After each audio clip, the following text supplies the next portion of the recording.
Doing it old school, going live in 3, 2, and 1. Welcome in, guys. It is Benj. This is the Mourning Benj. It's a podcast done live on Twitch, full of coffee and bullshittery.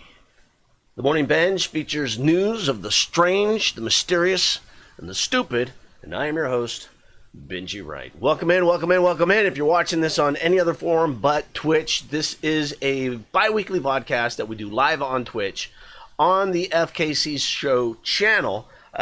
So throughout the broadcast, you might hear people with their Twitch interactions, because I've got a live chat room, friends on Discord, and from time to time you're going to hear bit alerts and other things that are part of the Twitch community. Just never mind all that whenever I cut it down to podcast form and I put it on iTunes, Spotify, and on Stitcher. I'll try to edit that bullshit out. So welcome in today's show. I'm getting back into the run of things. We're gonna have fun with it. I've got the McStay Family Disappearance. It's a family, entire family, mom, dad, 2 sons, disappeared in 2013, and still they have not convicted the killer. For years, I think altogether 4 years, they didn't have any idea, or at least didn't let anyone know that they had any idea who the killer was, what happened to the family. We're also going to be covering mutated spiders and bulletproof spider silk. Yes. Poachers meeting with karma, and then a haunted drive. So get your coffee, get your bullshittery ready as we get into this bad boy. The first story is going to be on the spider webs that they're trying to engineer into a spider silk. Not quite sure why they want to do that.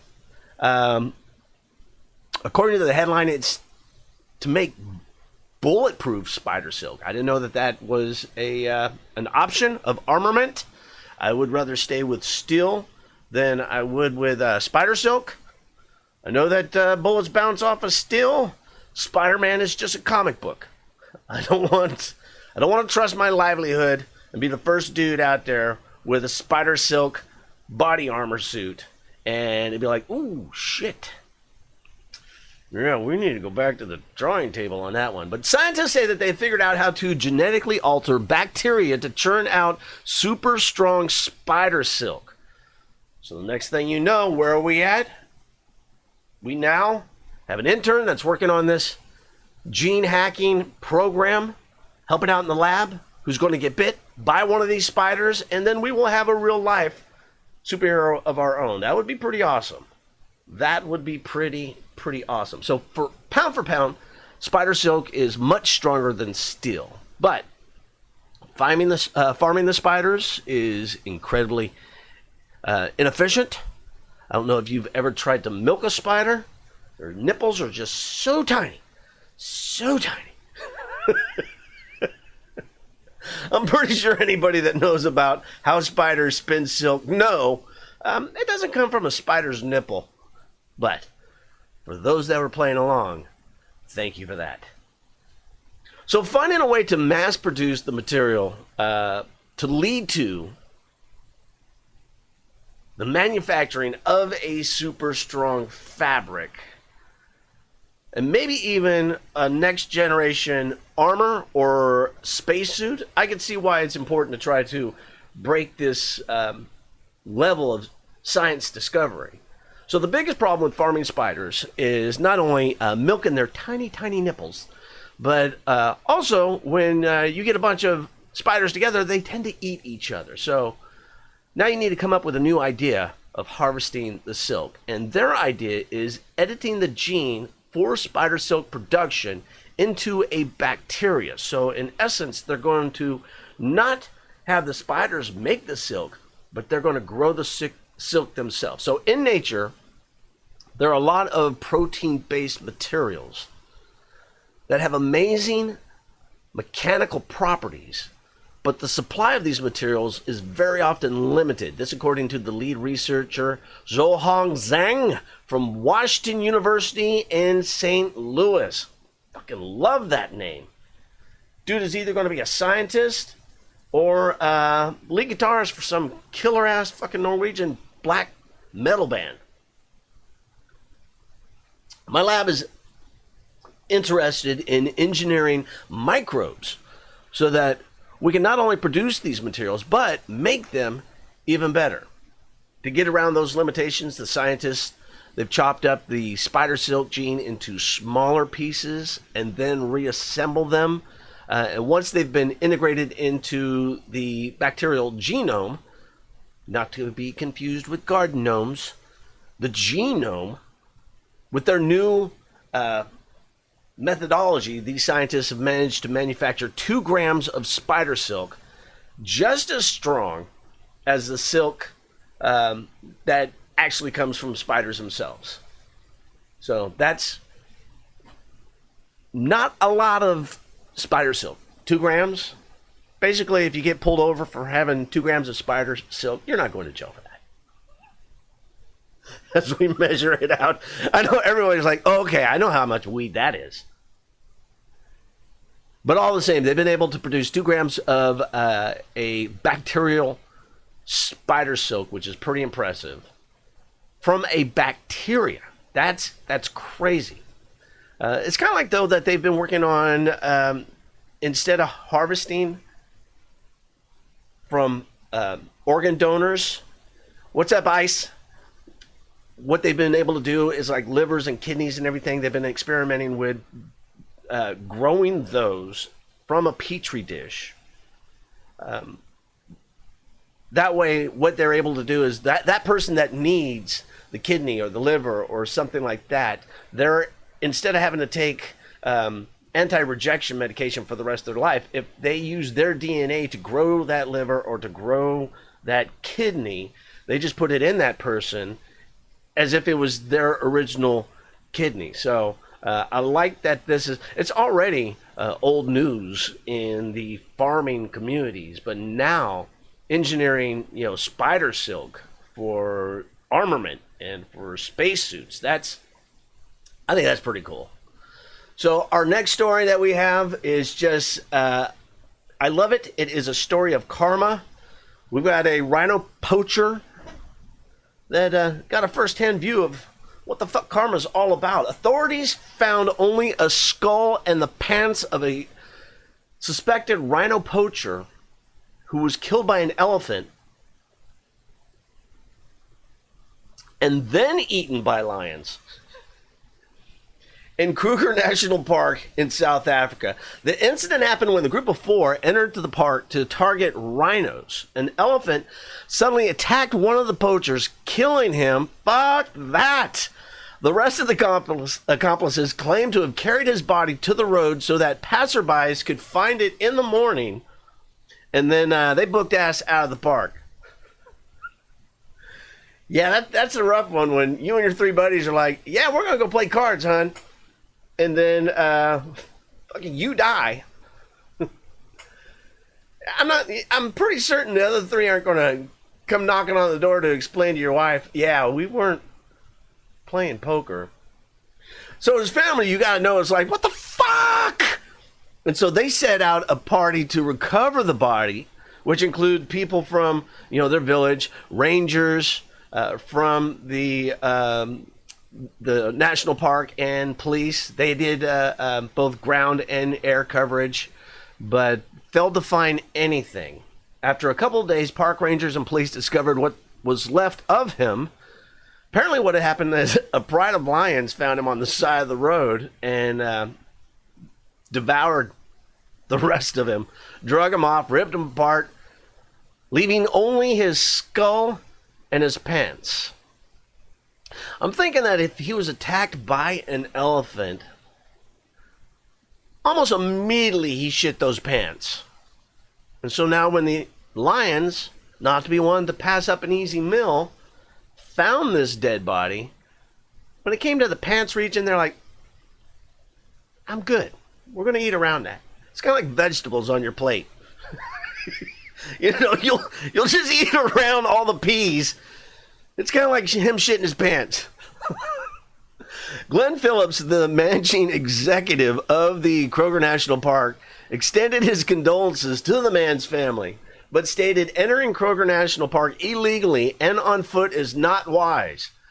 It holds many dangers, and this incident is evidence of that. He warned it is very sad to see the daughters of the deceased mourning the loss of their father, and worse still, only being able to recover his pants, his shit-stained pants, and a little bit of his head. I guarantee they're not burying the pants, too. If they do, they're going to wash them. So the other 3 individuals that were involved in that poaching incident have been arrested by the South African police. They confiscated their weapons, and they will go on trial. Holy fuck. Yeah.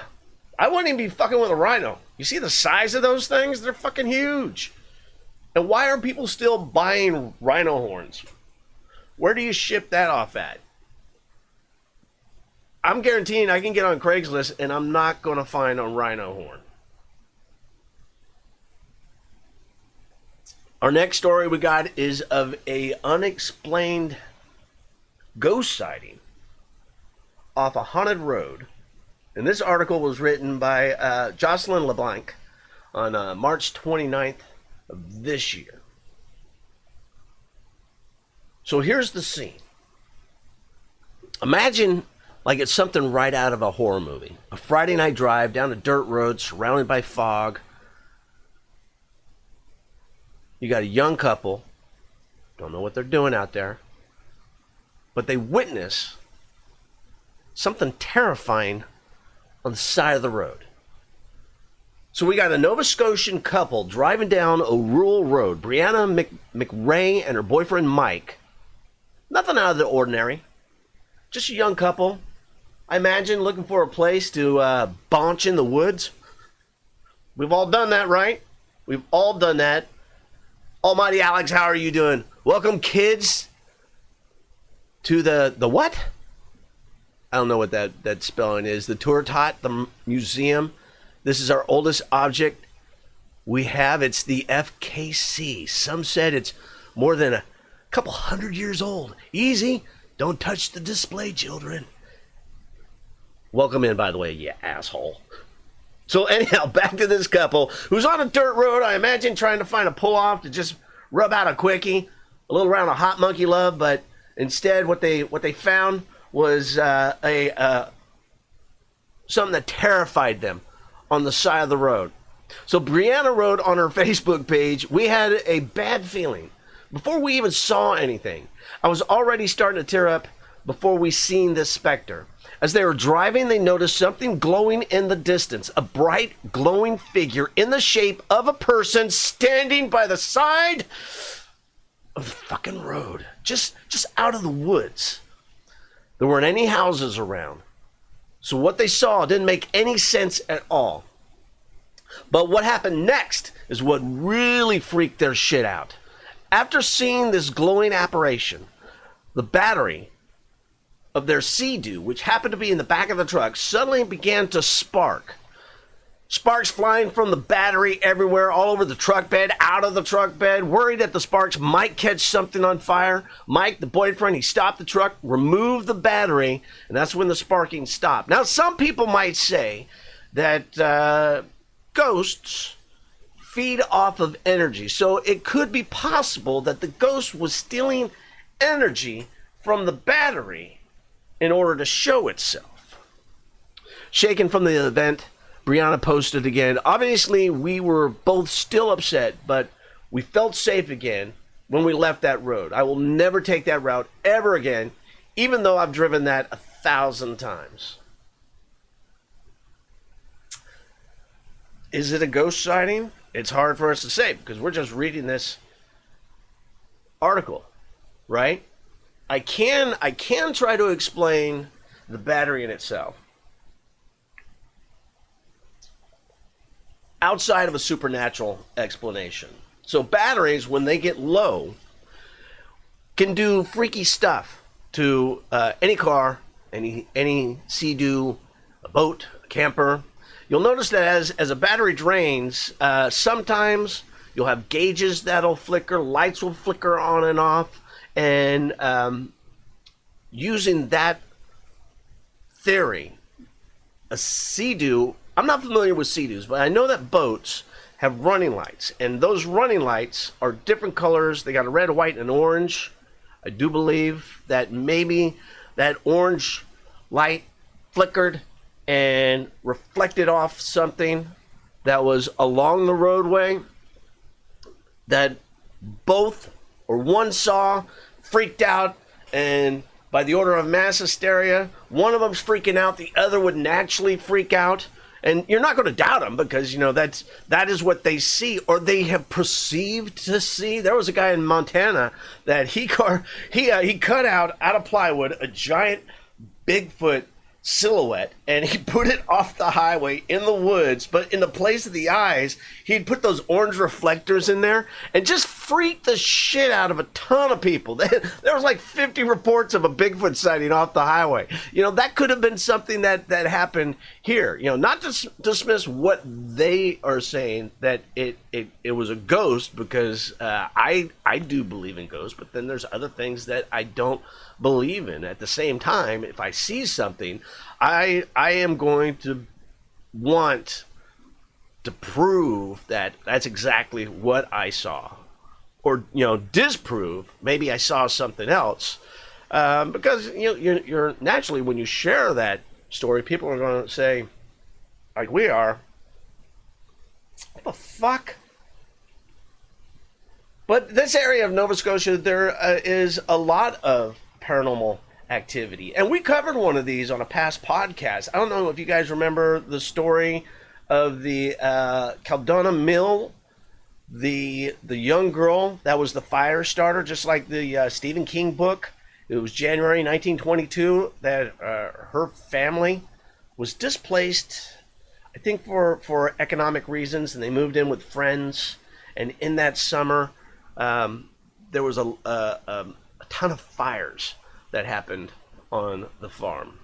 Mary Ellen was the name of this 16-year-old girl. But 30 unexplained fires had happened. Animals were displaced on the farm. That they would be in the field, and then boom, they're immediately in the barn, and there was no gates that were opened to move them to the barn.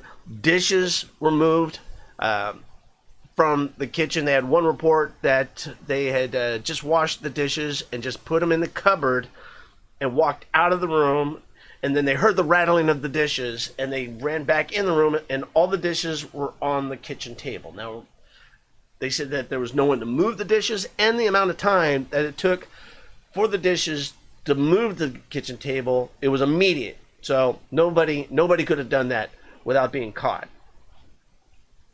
Another haunting we have in that area is the St. Francis Xavier School for the Gifted Children. Sorry. That's X-Men. This is Xavier University in, I'm going to fuck this pronunciation up. Antigonish? Fuck, Canada. Why can't you just say like Antioch or Smithtown? Antigonish. So with all the paranormal activity that's associated with this place, it is labeled one of Canada's most haunted universities. Staff and students have claimed to have seen elevators move between floors with nobody inside them. Again, that could be related to electronics. Also hearing unexplained noises and doors opening and closing on their own. That could be just, wind shifts in the building itself and just old faulty latches that don't close entirely. But they say that there is one building in particular that's said to be haunted, and that is the Mount St. Bernard Residence Hall. So apparently there is a blue nun that haunts this location. And as the legend goes, a nun fell in love with a priest, and felt so guilty over their love affair that she jumped from the balcony of the Gilmore Hall to her death and is said to still roam around the property. That would, fuck that. You could leave, right? I mean, back in those days, did they say what year this was? You could just disappear. You didn't need ID like you need now. And just, the two of you just say, fuck the church. You don't got to lose your religion, but you move to another town, you change your names. Hell, they didn't even need an ID or a social security card. They weren't drawing taxes back then. So you can just say that, my name's Bob Odenkirk. And this is my wife, Nancy Odenkirk. And then people are like, cool. And then you got a paycheck and, you sign a couple bank loans and that's who you are. So let's get into the meat and potatoes of the podcast now. This is the McStay Family Disappearance. And this is one that captivated me from Facebook. I don't know if you guys remember this. It was probably around, 2013, 2014, around there. We'll get into the specifics of time here. But the mother came under a large amount of scrutiny because she had an alias. And so now, I was reading through a couple of the true crimes, cold cases on the internet, and I found this one, and it jogged my memory. I'm like, oh, shit, yeah. All right, yeah. I remember them. So when a family of four disappears without a trace, after moving into a new home, a dream home, in the San Diego suburbs, there's going to be some red flags involved in that. And it's even worse when it's a missing persons case. It's one thing that, like in 2010, people still couldn't completely disappear. There was electronic signatures that you would run into with using of debit cards, the start of surveillance cams. But this is still right there where it was possible. But anyhow, you'd start looking for bodies, right? You'd start wanting answers to, what had happened. And this is the case with Joseph McStay, 40. His 43-year-old wife, Summer, their sons, Gianni and Joseph. Gianni was 4, Joseph was 3, Joseph Jr. So on February 9th, 2010, Joseph's father, Patrick, received an email from a business partner of his son's saying he hadn't heard from him. So the following day, Detective Troy Dougal from the San Diego County Sheriff's Department checked on the two-story home where the family lived. He found no signs of foul play. The residence was completely empty. The only evidence that he had found was of the family's everyday life from the day before. There were paint cans in the kitchen as if they were renovating. There was a carton of eggs on the counter and 2 small bowls of popcorn on the futon in the living room, like the kids were in there watching TV. The family's 2 beloved dogs, Bear and Digger, were still in the backyard. There was nearly $100,000 untouched in Joseph's bank account, so it wasn't like the family just decided, fuck, we gotta get out of town. They empty their bank account and they just disappear, or they just had a random, hey, you know what? Let's go to the. Well, they're on the coast. Let's go to Disney World or something like that. Where they just up and leave for a couple days. No, none of that. Joseph's younger brother Michael said it's just not like them to walk out on a business, walk out on money, walk out on a home. It doesn't make sense. Excuse me. Let me get a sip.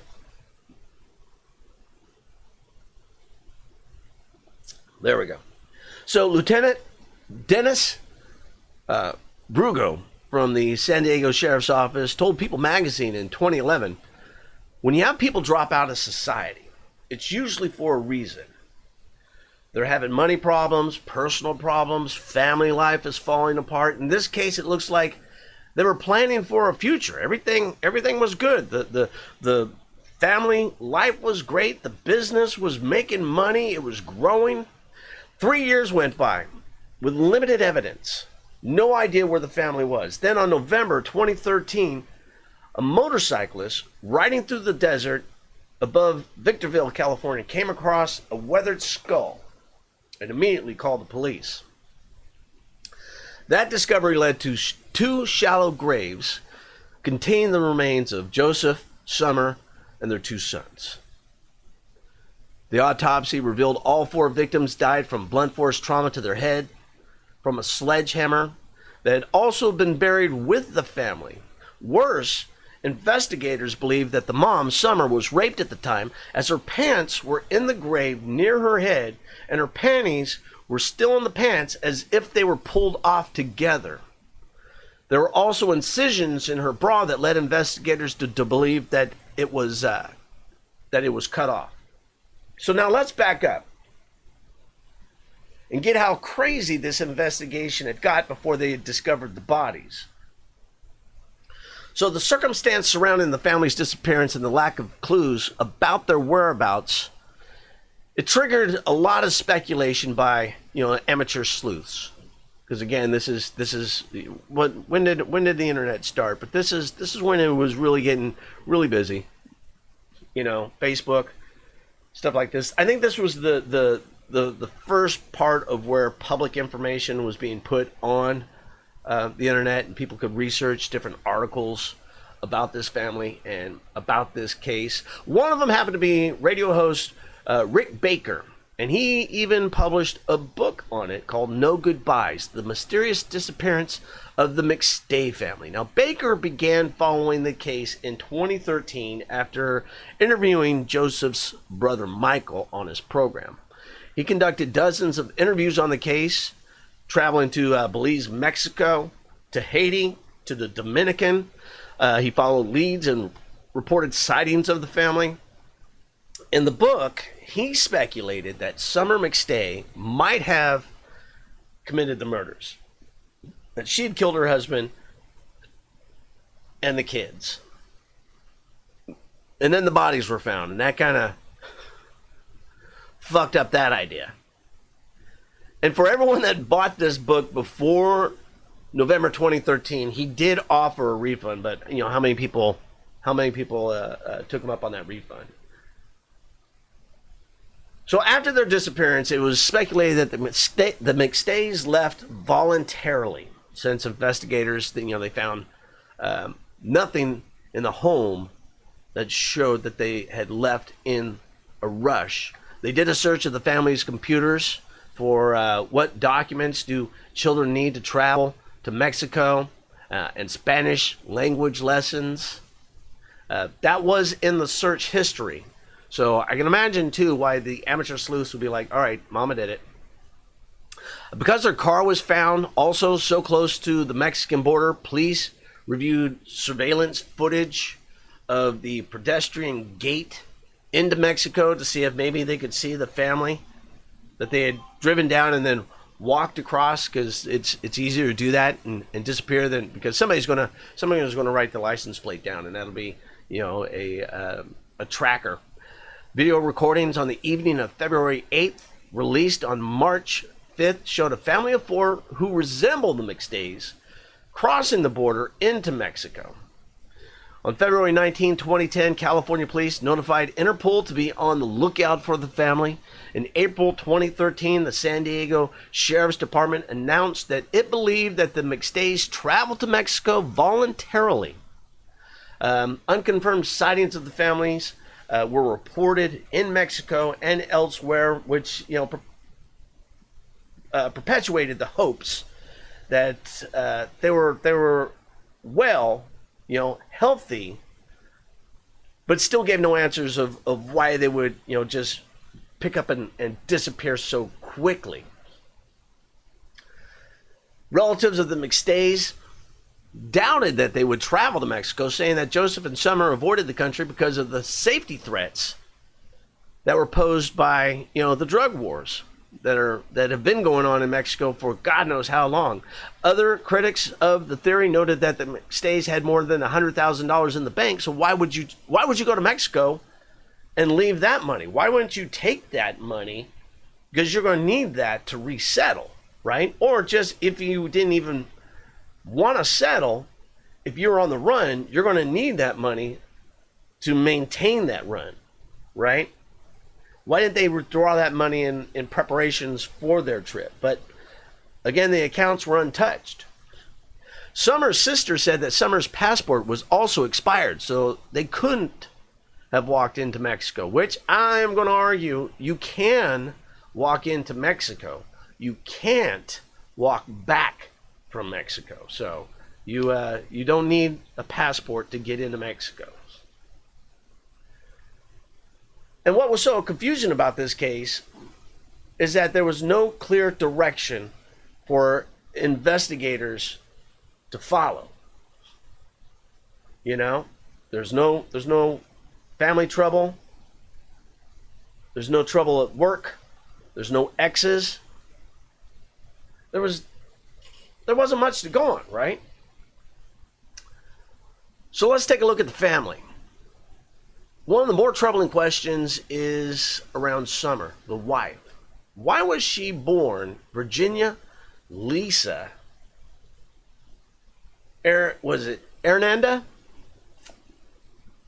So she's also been known as Summer Martelli, Summer Arianda Martelli, Lisa Arianda, Lisa Martelli, and Lisa Arianda Martelli. Why is she going under all these aliases? You know, what's that about?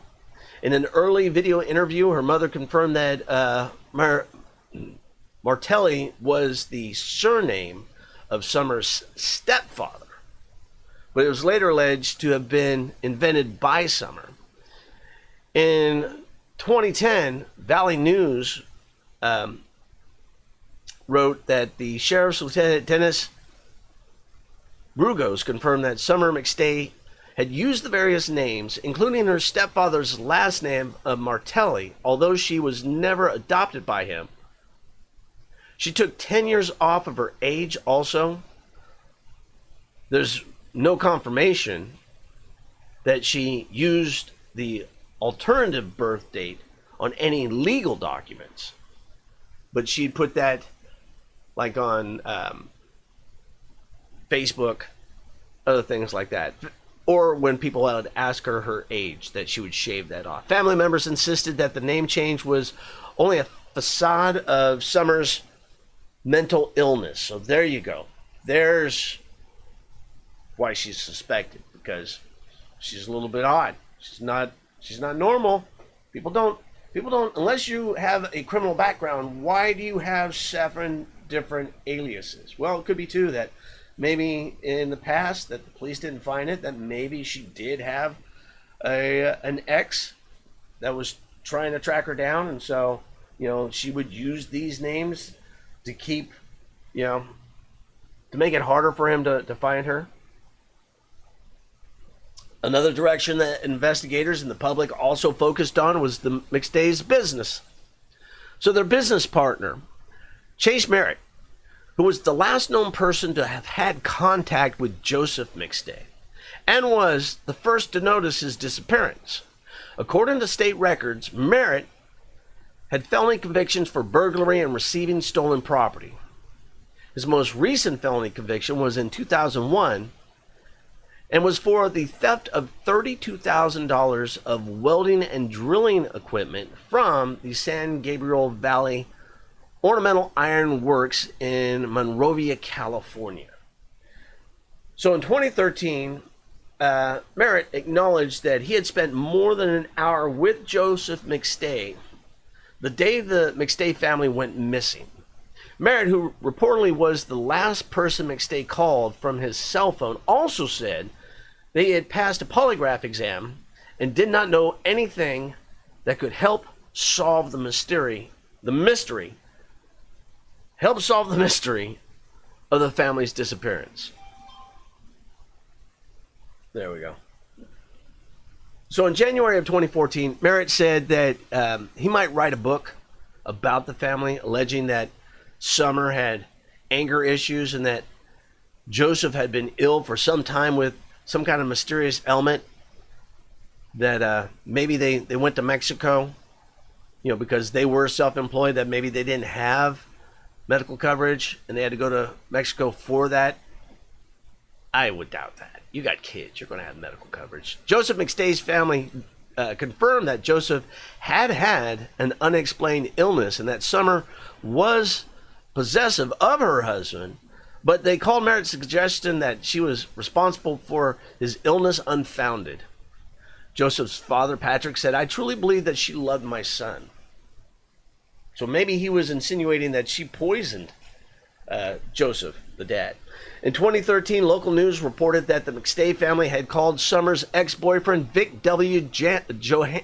Johansson, there we go, a person of interest in the case. The family believed email records demonstrated that Johansson was obsessed with Summer for years after their relationship ended. See, that goes back to why she was changing her name. Now that makes complete sense.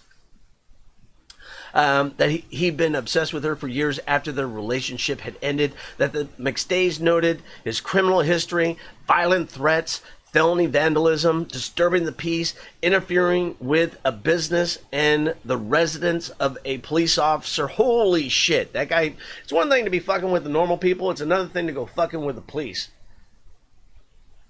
And a pattern of movement around the time of the disappearance that they considered kind of suspicious. So seems like he was moving around a lot. The San Diego Police Department had no comment on Johansson, defending its work in the case. So I think that this is just, a lot of people are like, because the police aren't really sharing what they've got. And it makes sense too, because once you put it out there, then those people that you're still investigating know, and it's going to be harder to obtain any other, evidence. If people don't know you're looking at them, they're going to get careless. So finally, investigators made an arrest. Who do you think it was? Charles Chase Merritt, the former business associate of Joseph. They arrested him on November 2014 on 4 counts of murder.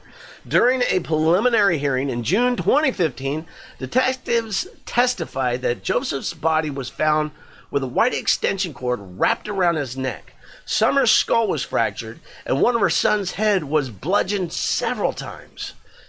The sledgehammer that we had mentioned earlier that was buried with them, the detectives tested it for the DNA of the family, and when they did that, they also found more DNA. Whose DNA did they find? Chase Merritt's.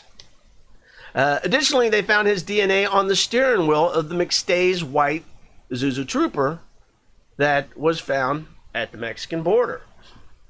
And that was days after the disappearance. It wasn't like they found that years later. So according to the San Diego Sun, prosecutors alleged that Merritt had a gambling addiction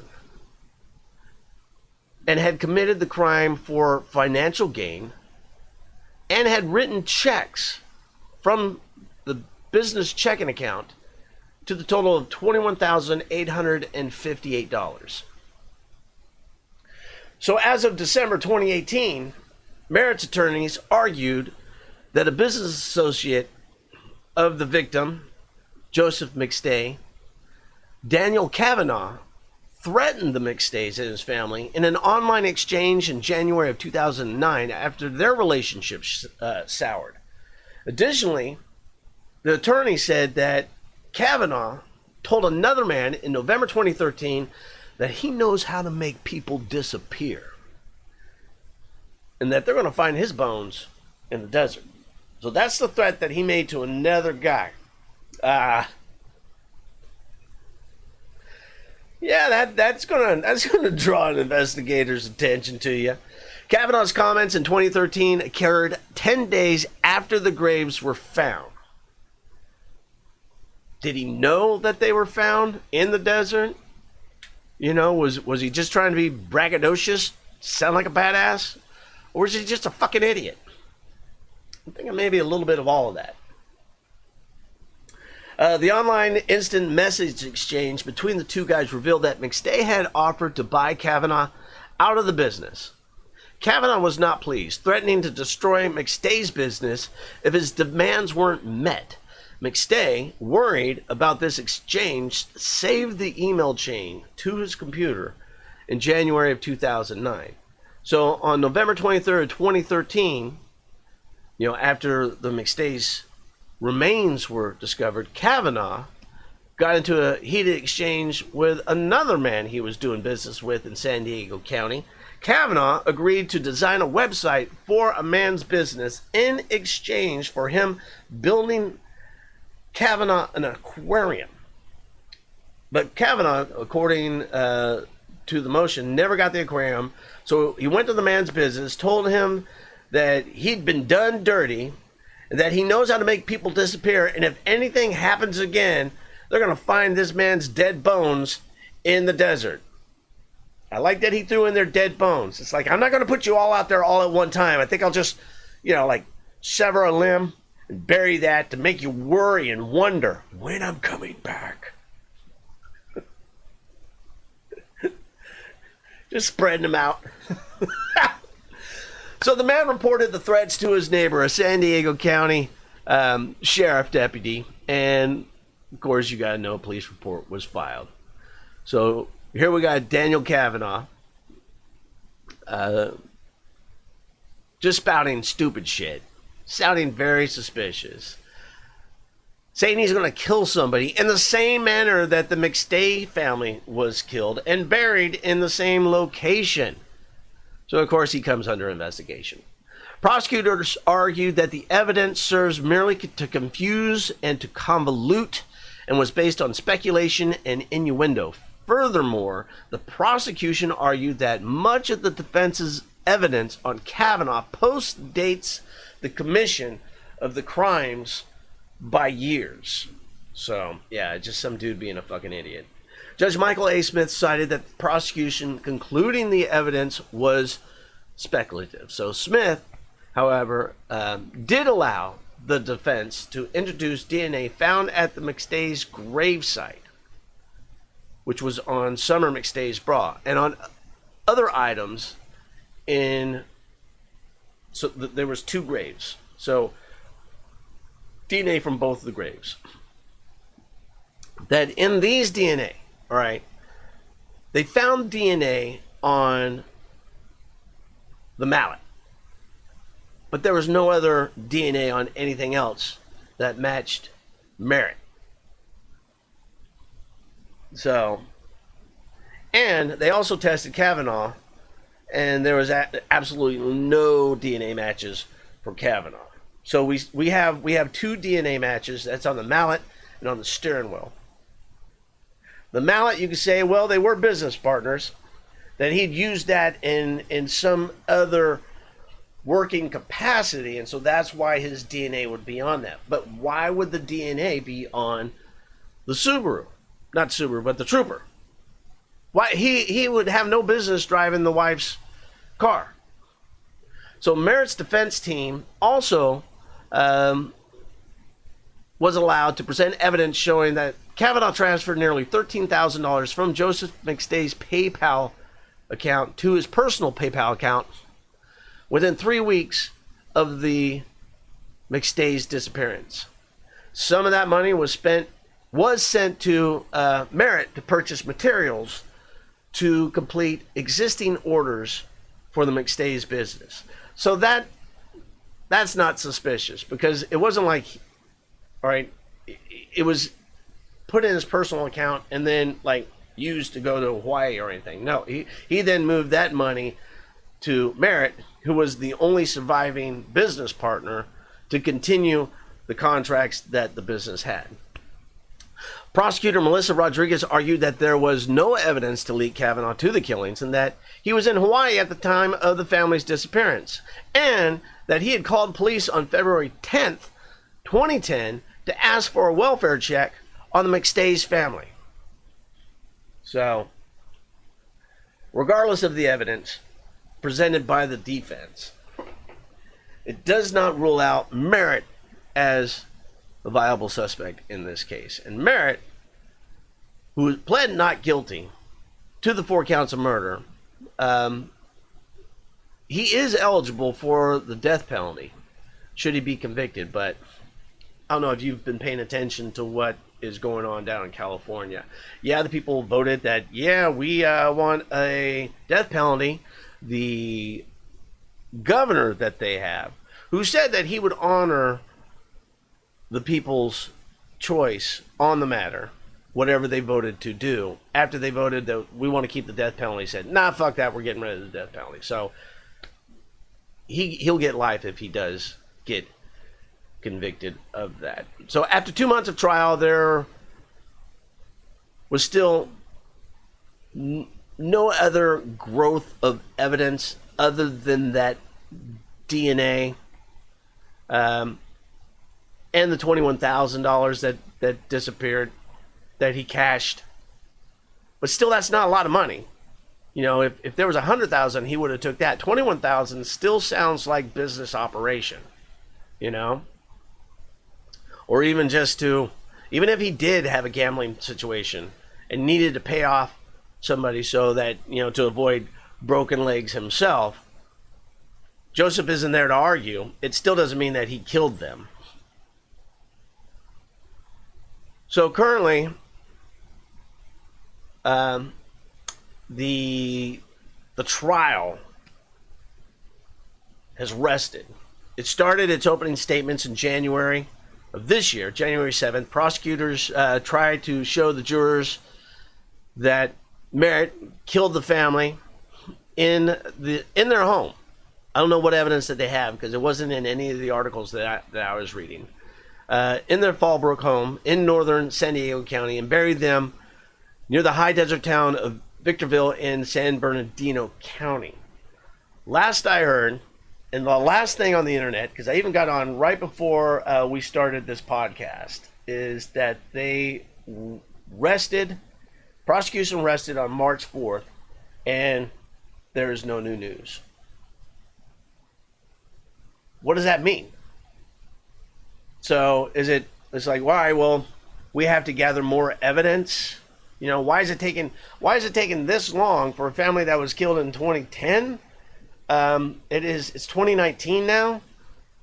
It just went to trial, and then you're taking a rest on a hiatus. It's so convoluted. It's like, what the shit are you guys doing? We got a whole family that was murdered. Kids were murdered.